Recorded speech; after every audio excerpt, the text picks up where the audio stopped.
Good evening, everybody there at the Perfect Health Wellness Club.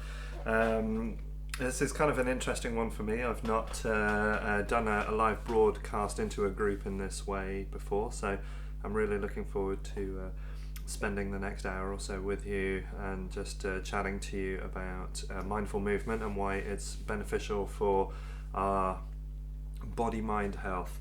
And I talk about that as if it's a unity, not as two separate aspects. They're one and the same, and I'll talk a little bit about why I look at it that way from the integral perspective that I use in just a moment. But as we go along, do feel free to ask questions. Now, from what I can see here on my screen, I'm not sure whether or not I will pick any questions up, but I guess we'll find out as we go along. And if I don't, then just leave your questions in the comments and I will address them and respond to them after I've spoken. And I've, over the last kind of 15, more than that, 20 years or so, I've done quite a lot of presentations and talks to various groups, but more often than not we're face to face, so I get to answer questions directly and straight away, and it's easier that way. But this is the modern age, and we have to work with the tools that we have, and I appreciate that there are many of you who are now across the country, potentially across the globe, who are tuning in to enjoy this. So thank you for taking the time to do so, and I hope you enjoy what we're going to talk about. Now, first of all, I want to give a big thanks to Elaine Godley and to Jessica Prime as well for asking me to come and speak to you today. Again, real pleasure, real honour to get to share some of what I know.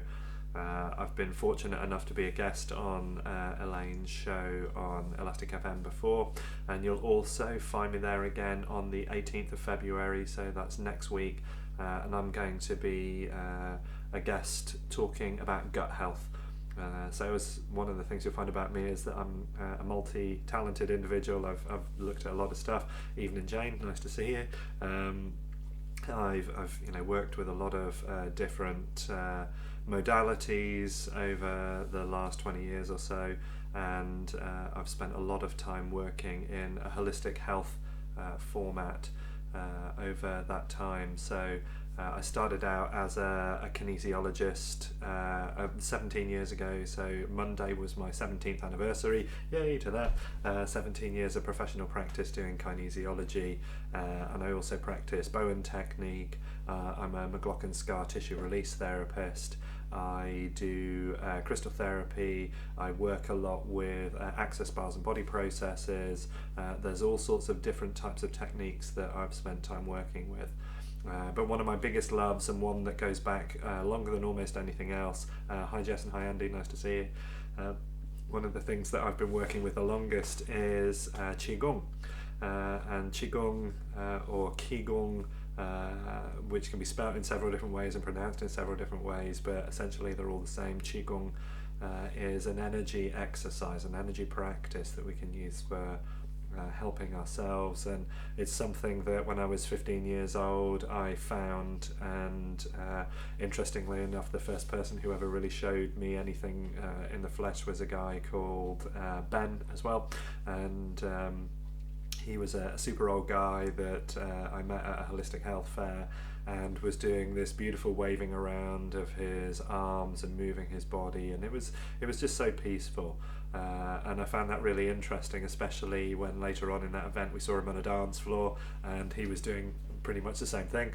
So he was doing Qigong on the dance floor, and we're all dancing away as I was only 15 at the time, dancing away to all sorts of groovy tunes, and he's just practicing his Qigong and a beautiful smile on his face, and so that prompted me to talk to him the following day and learn more, and that's where my practice began. So now it'll be, by the end of this year, it'll be 30 years on and off that I've been practicing Qigong, and it's made an incredible contribution to my life, but we'll get to some more of that in a minute. It's easy to kind of run away on this stuff.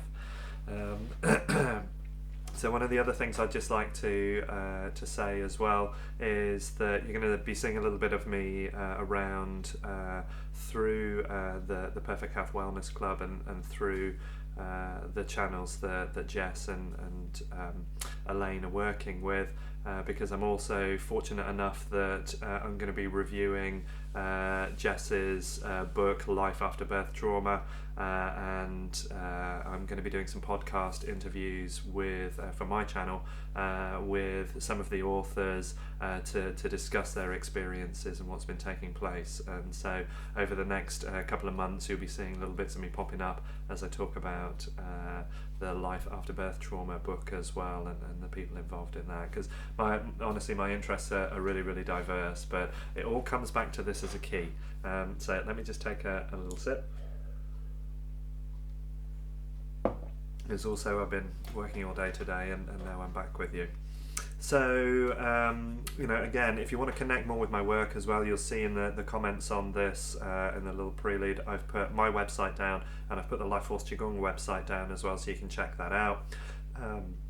I'm also going to be doing a series of talks. If you're in the area, there's an Oswestry Mind, Body, Spirit event that's taking place on the 1st of March, the 7th of June, the 27th of September and the 29th of November this year, and I'm going to be speaking at all of those. I'm going to be looking at mindful movement in the March show, and then I'm going to be talking about the 3 treasures of Jing, our body essence, Qi, our energy, and Shen, our spirit, successively in all of those shows. So we'll also have an opportunity to explore more of that. And also the practice that I'm talking about tonight, LifeForce Qigong, this mindful movement practice, the founder of the system that I work with, whose logo we can just see over my shoulder here, the founder of that, Simon Calder, who's my older brother, he's actually going to be in the UK this year in May and in September to teach some of the large-scale trainings for LifeForce Qigong, and details of all of that stuff can be found on my website. So now that I've got all of that rubbish out the way and all that stuff out the way, so you kind of have an idea of who I am, we can kind of get down to why is mindful movement a useful thing, and why does it have such a useful impact on our bodies. And before we answer the question, let's examine a little bit the cause. Let's explore why we need such a tool in our modern age. And that in itself is a really interesting question. So it's not difficult for us to see that, especially in the last 50 years, so I'll be 45 this year, and I can really easily observe this in my life, but over the last 50 years everything has become intense in a new kind of way. You know, we started just over 20 years ago having mobile phone masts. We had the internet kind of blow up in a whole new way.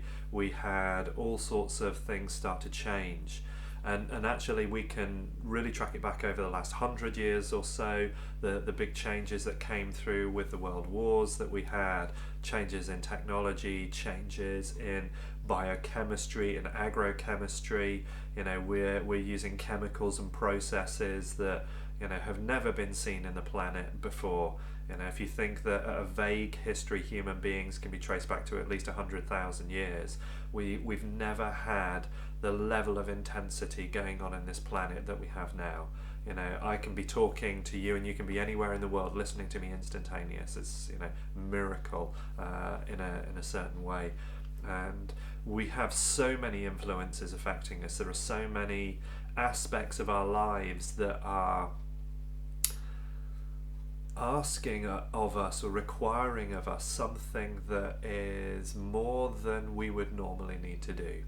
So even maybe 200-300 years ago, certainly 1,000 years ago, we had very little to concern ourselves with other than, have we got a roof over our heads?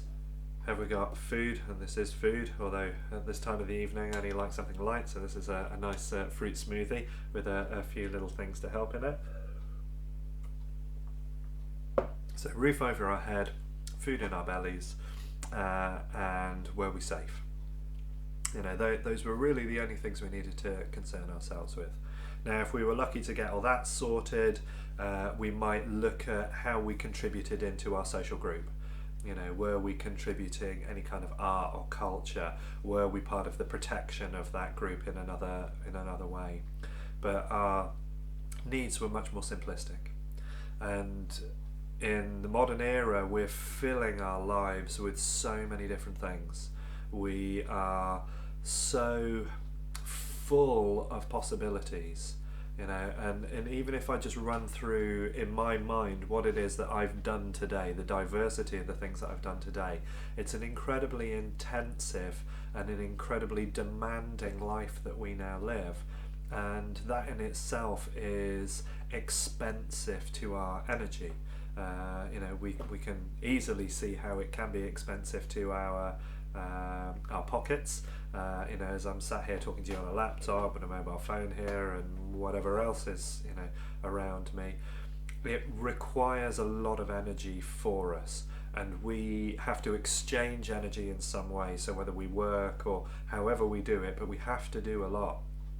And we know that in the UK there are so many people, over 4 million children living below the poverty line. We know that we've got food bank usage that's extensive.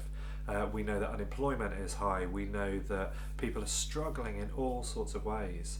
And the demands on our life and the opportunities or the resources that we have to try and make that good, it's a big challenge. So we need an antidote to that. We need a way of actually being able to look after ourselves, and there are lots of ways.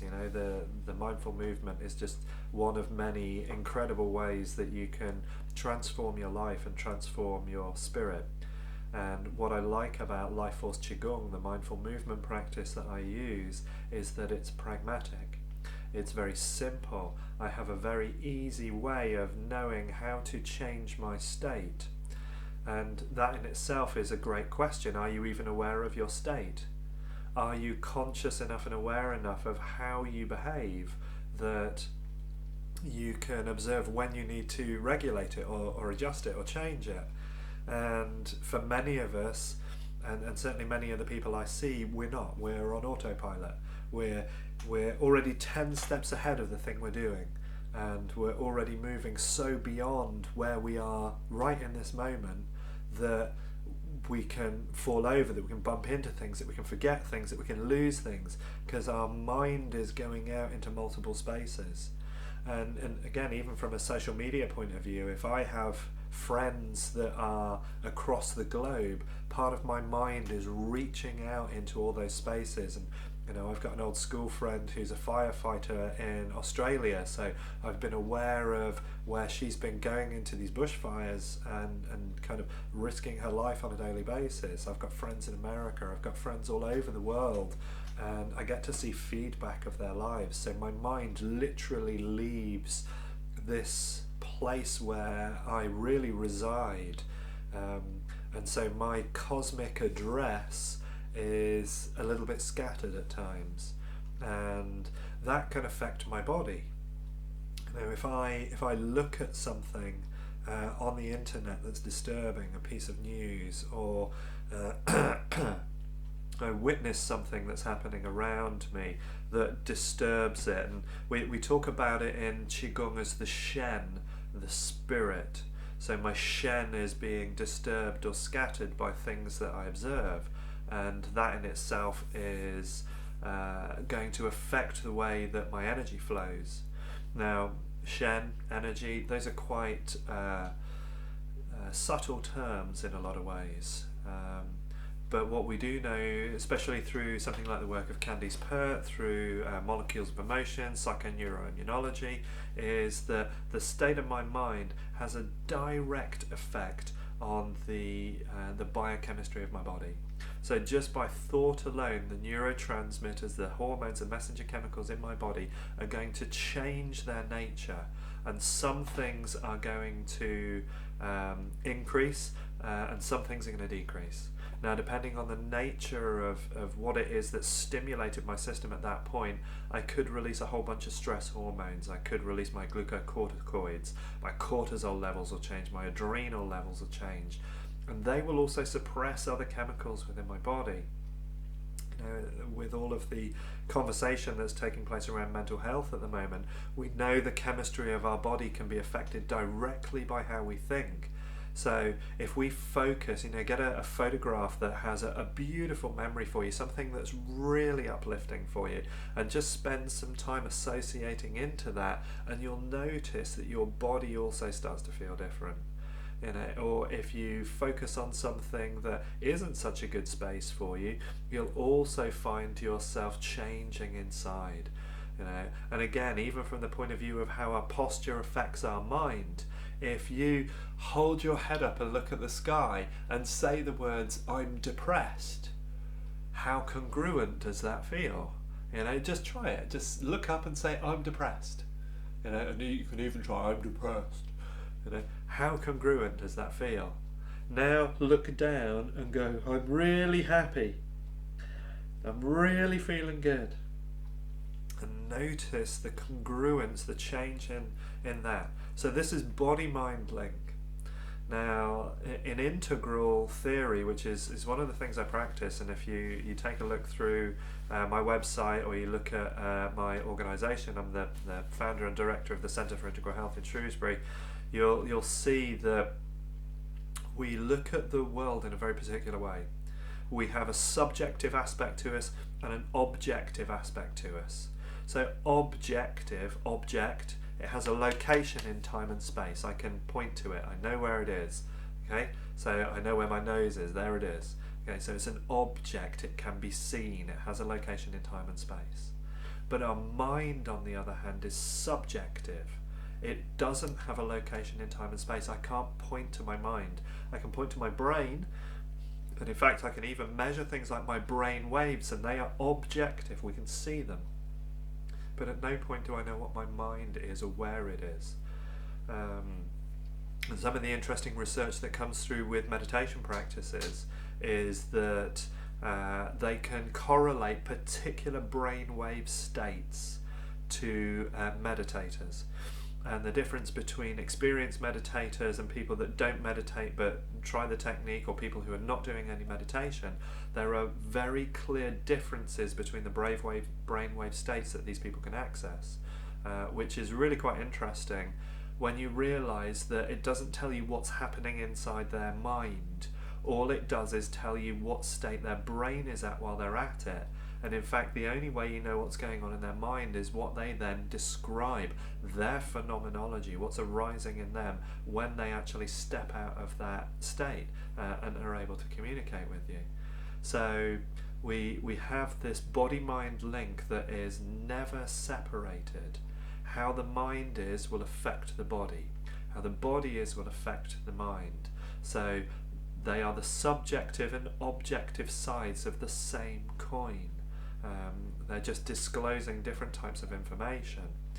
And this becomes really important in terms of why we use a mindful movement practice, because anytime your mind has a contraction around an idea, something that stresses it or causes it a problem, because the mind has no location in time and space, as the mind contracts, there is a correlate contraction in the body. There has to be, because they're two sides of the same coin. So every time you think something that stresses you, part of your body also reacts to that and responds to that. And some of that goes into such a deep state of contraction that it can literally make you feel sick, give you a headache, blur your vision, have you breathless. So those are really obvious acute versions. But what happens to stress that we then don't deal with, or we repress and push down, something so bad that contraction, wherever it's happened in the body, continues to take place, and in fact we don't notice it, we just try and adjust around it. But then we start to notice that we're a bit tender somewhere, or we're a bit stiff somewhere, or that part of us doesn't move quite the way it used to. And in fact, we don't like moving it or touching it or feeling it, because there's something that arises with that is not comfortable. And that's the emotions that went into that. So that's the contraction in the mind represented in the body. So this is why deep tissue work and good body work also can release a lot of emotions, because the correlate in the body changes our experience of that thing. And as that tissue is released through, let's say a yoga or a Qigong or some other kind of practice, a massage, that creates quite a bit of change in the system. So those emotions can come out and we can feel emotional for a little while we process that. Now, one of the difficulties with that, even when you have a very skilled practitioner, is that they are going to move that. And if it's not the right time for that thing to move, then sometimes that's just a bit tough luck. You just got to ride that wave as it comes up. And in fact, it might put you off going back to see that practitioner or doing more of that work because it was too much at that time. So this is where mindful movement actually puts you in a position of power and control and choice in a way that a bodywork session doesn't. Although you can say to the practitioner at the time, that's too much for me, too much pressure, I'm not comfortable with that. A lot of the time we kind of grin and bear it because the pleaser within us doesn't want to upset anybody or cause any disruption there. And so there can be issues with that. But with a mindful movement, when it's taught well, that's not an issue because the way that we practice also governs how deep we go at any one time. And as long as you're listening to the instructions of the teacher and you're paying attention to it, you'll never go too far or do too much.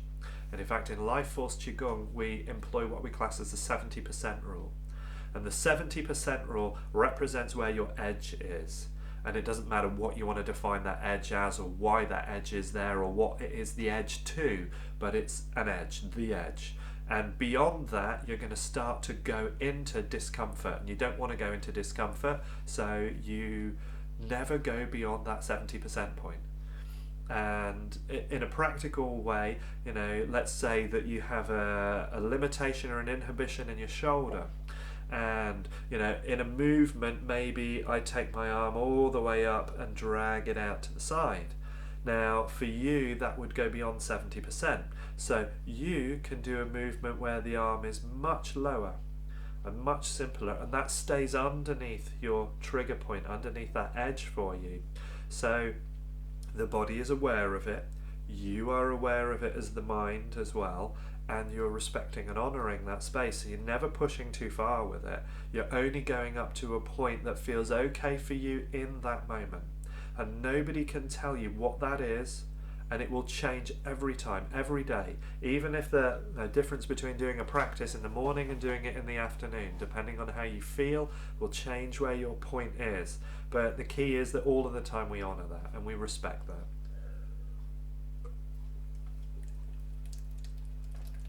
If you excuse me, just having a little nibble and a little drink as we go along. It's been a long day. But I know it gives you time to ask questions and think about what I'm saying as well. So we're trauma wired. Our systems, our news, our media, our lifestyles, our education, we are trauma wired. We're often on the verge of it being too much, easy to be overwhelmed. So part of what this does within the nervous system of the body is it keeps us predominantly in our it keeps us predominantly in our sympathetic nervous system. This is our fight or flight system. We can joke about it, we call it the newt brain or the reptilian brain, but emotionally it's all about survival. And when we go into this state, you'll see there are only ever two choices. We go deeper into a thing or we get further away from it. Fight or flight. And when that happens, there are also some significant physiological changes that take place in other parts of the body. So the blood flow changes, for instance. It reduces out of the frontal lobes of the brain, so our logical, rational, reasonable forebrain, which is a relatively modern evolutionary device, the blood flow reduces in there. Because you think about it, when you're having a real stress moment, how logical and rational and reasonable are you? It's all about get there or get away. And if we're lucky enough to have good friends around us or have good people with us, they will encourage us to stop, slow down, take a moment, breathe. They're changing our state. So We're very on the edge of being in a state of stress all the time. It also affects our digestive, our reproduction, and our immune systems, because in a state of fight or flight, when survival is the only thing we're really thinking about, they are secondary systems. We do not need them. You do not need to digest food if a lion is chasing you. And as far as your newt brain is concerned, threats are life-threatening. Stress is life-threatening. We need to do something about it, otherwise we're going to be in trouble. So these situations are always designed to be short-lived, because either we escape the lion and everything goes back to being dandy, or we die. So they're never designed to be extended things. But you think about how the pressure of a 9-to-5 job, when you've got kids to look after, bills to pay, you've got to fit in seeing your parents, you've got to do this, that and the other, you're expected to do that, you've got to keep the house clean, we've got to do the shopping, we've got to make sure we're eating okay, then we've got to do some exercise, and when are we going to have some fun? So we're kind of constantly on this mill that is keeping us in these adrenal states, these stress states, quite easily. Now the other side of that coin is the parasympathetic nervous system. So this is our relax, restore, repair. Now look at those three things as an idea. Relax, restore, repair. They all sit in the part of the nervous system, and that is engaged when we don't feel threatened, when we feel safe, when we feel peaceful, when we feel calm. So we actually need to induce that to make sure that we're relaxing, restoring and repairing our body. So restoring and repairing, so important. Our digestion primarily takes place when we're in that state. So eating when we're stressed is not a good idea. That's why I don't mind pausing every now and again to have a swig.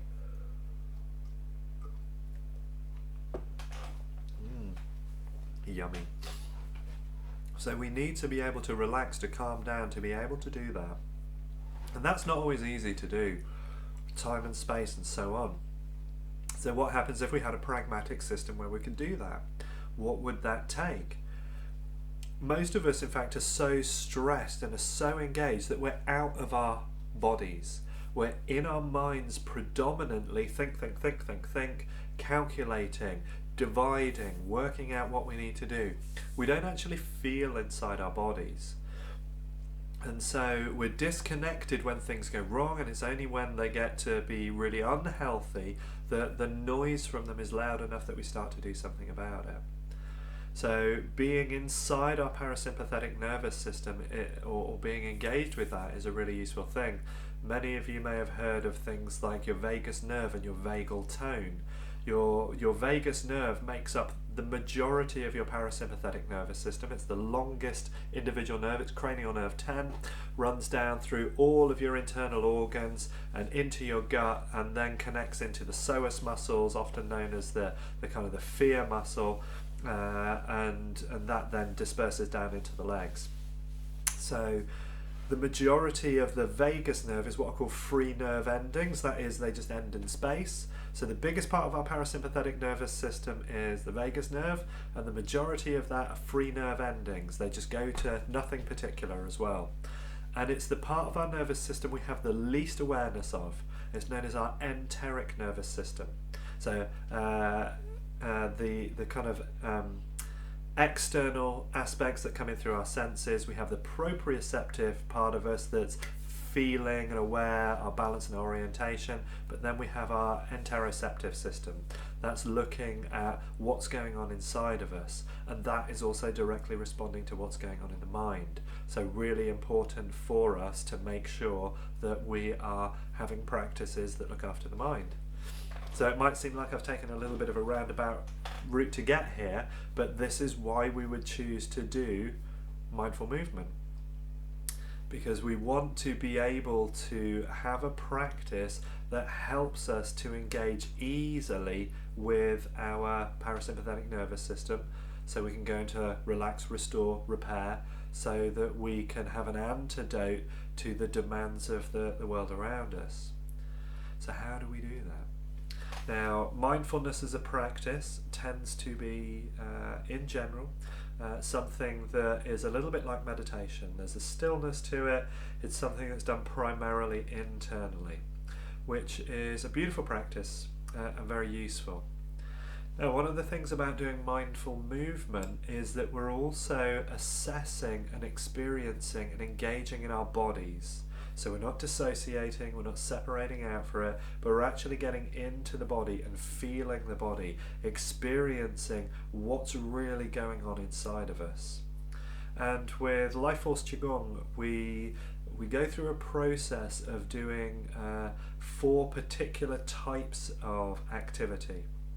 Because we know that we're holding a lot of stress inside the body, we're holding a lot of tension, we're not necessarily moving. How fluid and soft and juicy and beautiful do you feel as you're moving, as you're walking around? Are you inhabiting your body and feeling really good about that? Or are you kind of like creaking, groaning, not feeling in a great place? There can be quite a bit of variance between that, quite a bit of experience with that. So one of the things that we begin by doing in LifeForce Qigong is unlinking our fascia. And for anybody that doesn't know, fascia is the connective tissue. So even my skin technically is a type of fascia because it's a connective tissue. My adipose tissue, what you would class as your fat, is a form of superficial fascia. Our kind of deep fascia is that silvery, really robust, stringy stuff like marbling in good quality steak, and it's really, really tough material. So there's lots of layers, lots of different types of connective tissue, lots of fascia. Every organ is wrapped in fascia, every muscle is wrapped in fascia, every bone has fascia around it. One of my favourite pieces of fascia, one of my most interesting ones, so the diaphragm, on the top of it, the fascia layer there's a part that branches off, and literally from the diaphragm it comes up and goes all the way around the heart like a bag, and that forms our pericardium, our heart protector. And so our breathing rate through our diaphragm is directly connected into the way that our heart is pulsing. So just by adjusting our breathing, we start to control our heart rate. We start to affect the mind. So we're starting to unlink patterns of debility. We're starting to move away from patterns of pathology and release these old habits that are not very useful for us. We then, as the second phase within a LifeForce Qigong practice, we look to realign.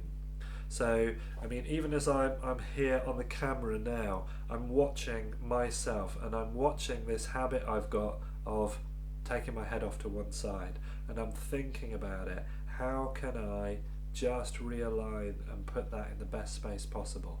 So if I'm in alignment, my tissues are stacking, and that stacking is down to my blueprint, my design, so that it's the most efficient way of working. Hi Elaine, nice to see you there too. So it's really nice to kind of have those layers in the body stacking. Now, how often are we out of alignment because we've had a child on our hip, or we've been carrying a heavy bag on our shoulder, and we do that habitually? Or when we drive, we lean on a window, or there's so many little habits we do. Where your mouse hand is, how we hold our phones. There's lots of little habits. And there are tissues within us called fibroblasts, and they create connective tissue. And even as I'm sat here on this chair now, those fibroblasts are going, okay, there's his posture right now. Now we need sitting tissue. So we need tissue to make sitting better for him. So they'll go away and they'll work at making tissue that makes sitting easier. And if I stay here long enough, it'll make me really good at sitting. Now, any activity that I do, any pattern that I repeat, those fibroblasts will create the tissue that most supports that. So one of my favourite sayings is that we are that which we practice the most. So what activity, physically and mentally, do you do the most? Because that is what you become. And if you don't want to be that thing, then practice other things. Make sure you're breaking up those patterns. So we're unlinking those habits and moving towards a state where we can realign, adjust our practice to be something that really serves us. I want to become this thing. So, for instance, one of my hobbies is I like to play guitar. If I want to be good at guitaring, I've got to keep practicing. And there's a quote floating around about a famous cellist somewhere who, in his 90s, was asked why he was still practicing, and he said, "Because I think I'm getting somewhere." We become that which we practice the most. So, what are you practicing the most, and how healthy is it for you? So also, once we've unlinked and we've realigned, we're going to relink. And part of how we relink our system is through repetitive action. So I've loosened off all the stuff that I don't want to be anymore. I've reset myself into a healthier posture. Now I want to magnify that. I want to adjust that over and over and over again. So mindful movement is a practice where we're using movements that are conducive to health.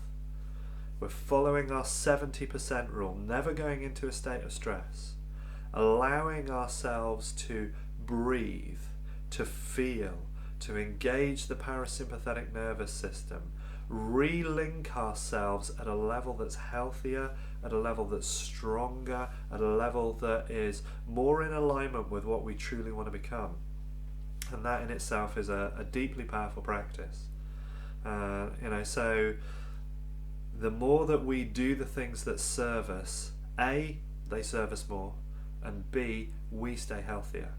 And I've often referred to this as a health pension. I put a little bit in every day, and the return, the dividend at the end of it is better than anything you're going to get out of a pension plan that you could buy. And considering the nature of our health services, considering the delays and difficulties and problems that are taking place within all of these services around us, we cannot rely on something else helping us to create that. We have to look at our habits, our patterns, our choices, and change them. Because if I don't do that, then I'm more likely to deteriorate. Excuse me one sec. And we can use the concept of entropy as a really interesting guide to this. So entropy is looking at how natural systems degrade into chaos unless fresh energy is brought in to reorder them. So the easy example of that is if you don't breathe, you'll degrade into chaos really quickly. If you don't drink water, your dehydration will degrade you into chaos. If you don't eat, the lack of food after 10 days to 2 weeks, you will degrade into chaos. And even if we keep on putting fresh air, fresh water, fresh food in, the nature of life degrades us eventually, and so our entropy will return to that base level. So we use the tagline of 100 years of health within LifeForce Qigong. We're wanting to not defy entropy in a way, but actually to keep the system in a state of healthy order. So, and that goes all the way. This is an integral practice. So how healthy is my breathing? How healthy is my food and my fluid intake? How healthy is my mind? How healthy are my relationships? How healthy is my environment? How healthy are my behaviors and my movements? All of these things are types of energy that can order or disorder you as a being. So our mindful movement is engaging us into healthy behavior, which changes the breathing, which changes the mind, which contributes towards healthier relationships, because we're not on that edge. We're not on that edge of moving into fight or flight or stress. So we're able to actually relate with ourselves, with each other at a totally different way. I feel and love my body at a level now that 20 years ago, 30 years ago, I wouldn't have imagined. I didn't even think about my body or have that reality to it. So it's really interesting how that's changed over the years. And the more I practice, and every time I practice, I can feel those shifts. I can feel this cosmic address that is home. My body feels like home to me. I don't feel alienated in it or from it. I am centered in my body. I know how to recognize if I'm giving away my center to another, and if that other is then playing with that, if I'm allowing them to direct that and change that around. And that in itself is a really interesting kind of space as well. So it's really important for us that we have this kind of global location here, this cosmic address in our bodies, and that it feels like home for us. So once we've unlinked all the old stuff, we've realigned into a healthier space, we've relinked into movements, into patterns, into behaviors that are healthier for us, we can then start to strengthen those. And we strengthen those by repetition. We strengthen them by, in Qigong, we could increase some of the load within the movements, and there's ways that we can do that. And that will build up and create this strong foundation.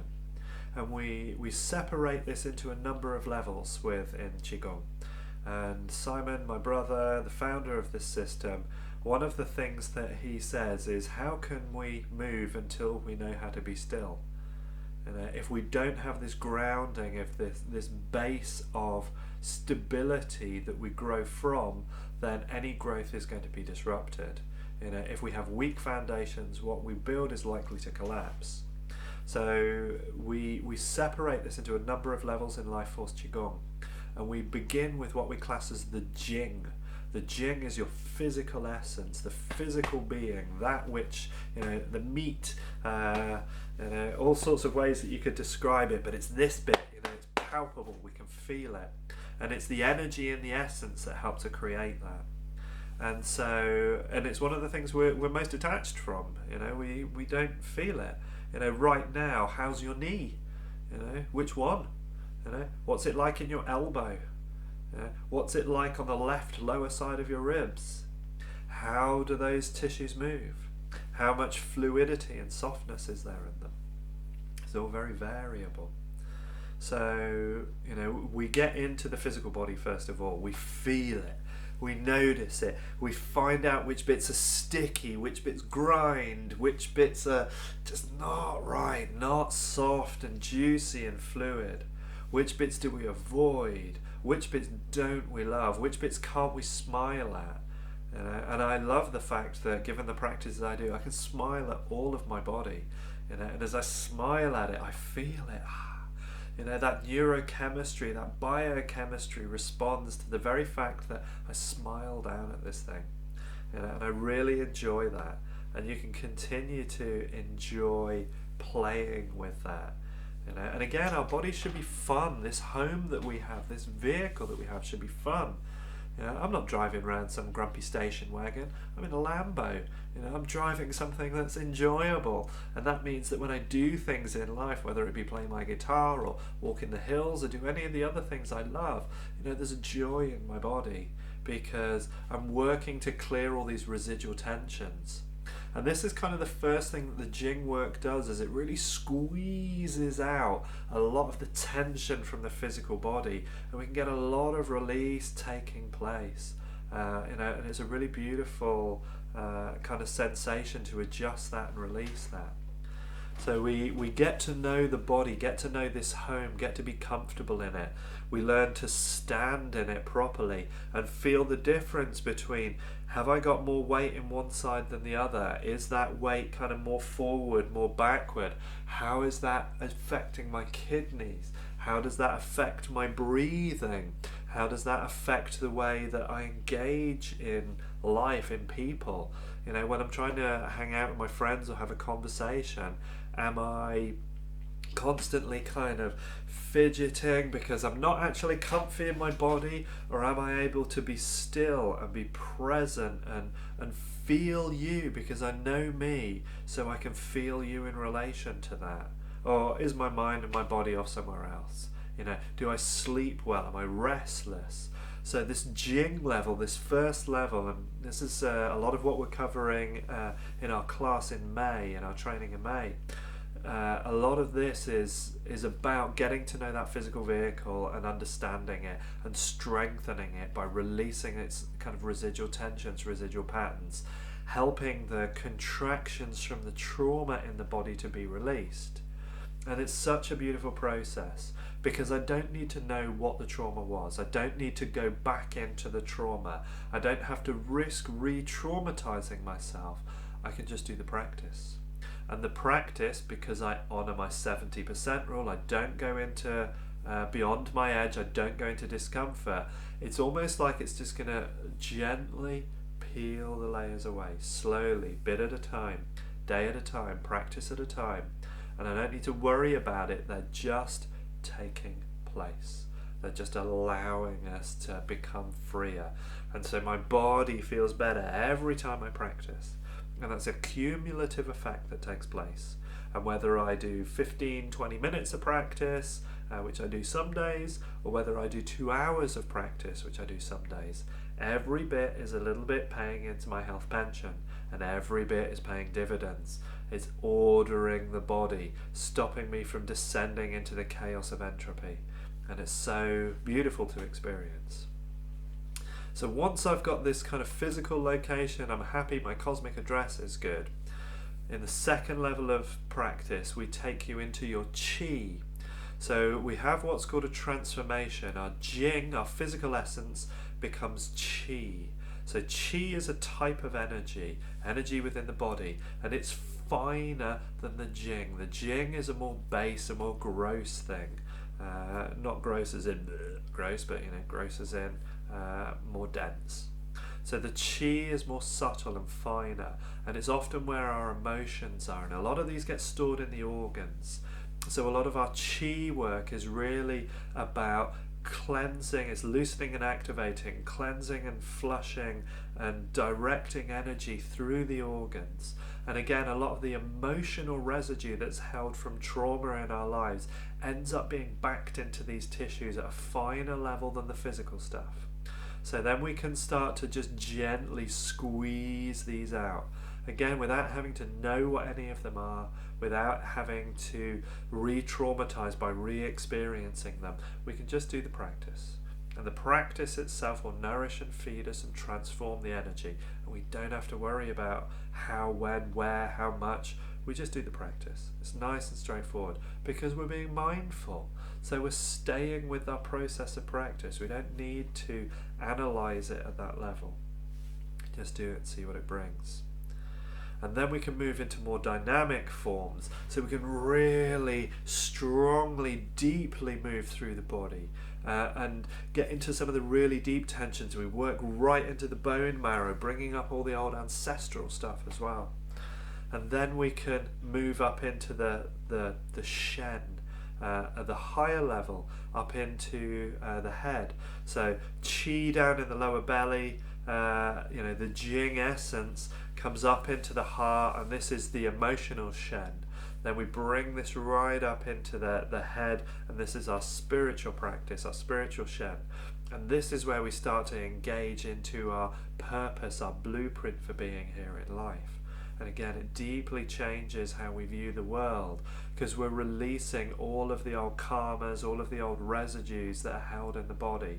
So we're able to have a pragmatic map for how we condition ourselves, release the gross, help the emotions, move into the spirit.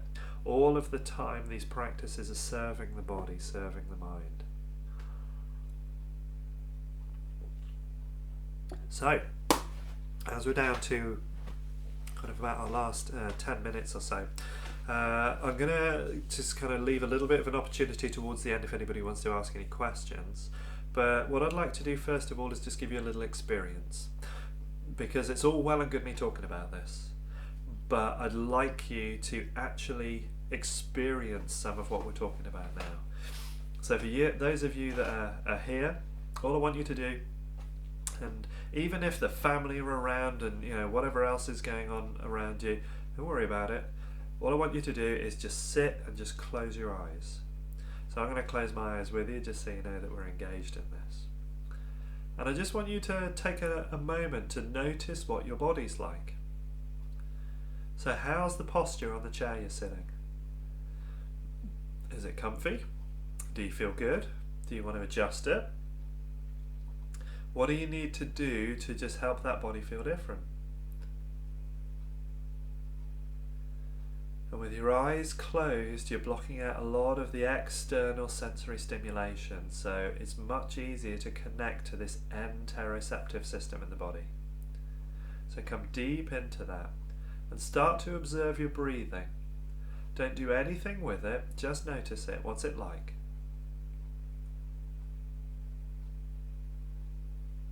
Is it fast? Is it slow?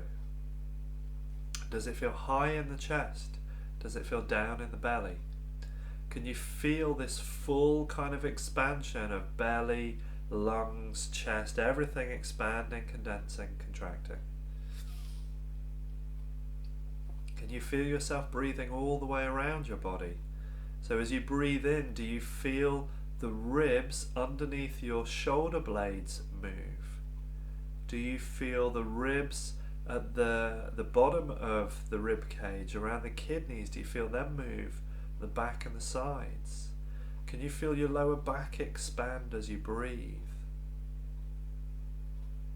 So I want you to let your mind just descend down into the middle of your belly, and then as you breathe in, I want you to feel that whole area expand, and expand 360 degrees around your body. And then as you breathe out, let that all condense, let that sink into the middle. And you can take that breath and expand it again, release it and let it condense. And I want you just to imagine that you're drawing the breath in through the third eye and the crown, drawing them all the way down into the belly. And as you breathe out, let those energies just condense. It's like they're settling. So breathe in through the crown, through the third eye, all the way down into the belly. And then condense that energy down into the belly. You might start to notice that the belly starts to warm up. So just feel it.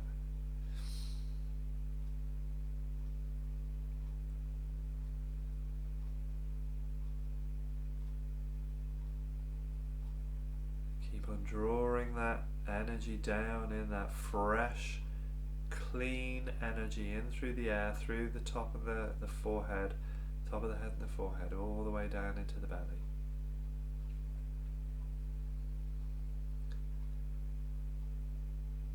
And now I want you to smile at that energy. Just smile inside your belly. It's just a visualization. You can do it because you say you can do it. Imagine that beautiful smile and notice the body smiling back at you.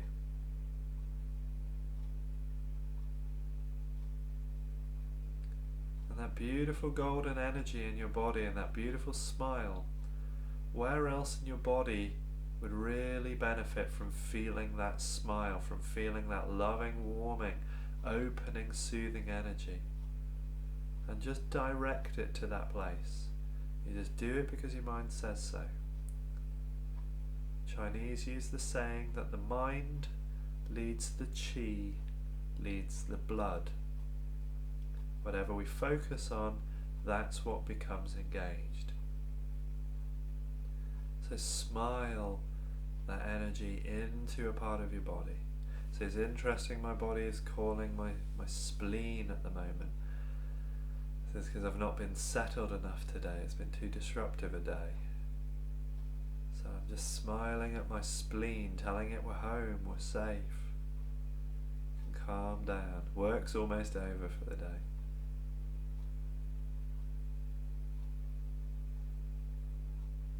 Once you've smiled at anywhere that requires it, just bring that body, that energy back into the lower belly. And just allow yourself to release any focus, just open your eyes. And just ask yourself how different you feel now.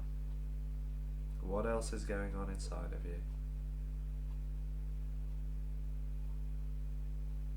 Do things seem as important, as desperate, as difficult, as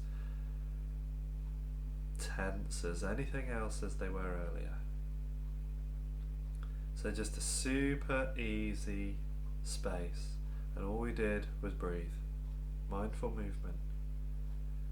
And we didn't even use the rest of the body really. Just the breath, just the diaphragm. And it's just such a small taste of what we can do with you with LifeForce Qigong and mindful movement.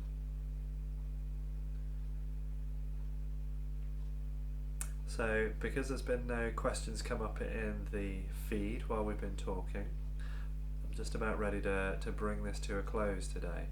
So I hope that you've enjoyed it, and thank you to those of you that have listened in, and I hope that any of you that decide to do the playback and enjoy that as well. I've also been recording this, so this will actually pop up on my YouTube channel as well, which will be fun. And remember, if you want to have more of this, you can find it on my website, bencolder.co.uk. The link is in the intro description for this live. And you can come and find me at the Oswestry Wellbeing events that are happening 1st of March, 7th of June, 27th of September and 29th of November. And you can also find us in all the LifeForce Qigong training classes. We've got 5-element classes, we've got all sorts of stuff coming up through the year, and again, details for all of that is on my website. So thank you very much to everybody. Thank you again to Elaine and Jessica for inviting me to come and speak to you all today, and I hope you've enjoyed this.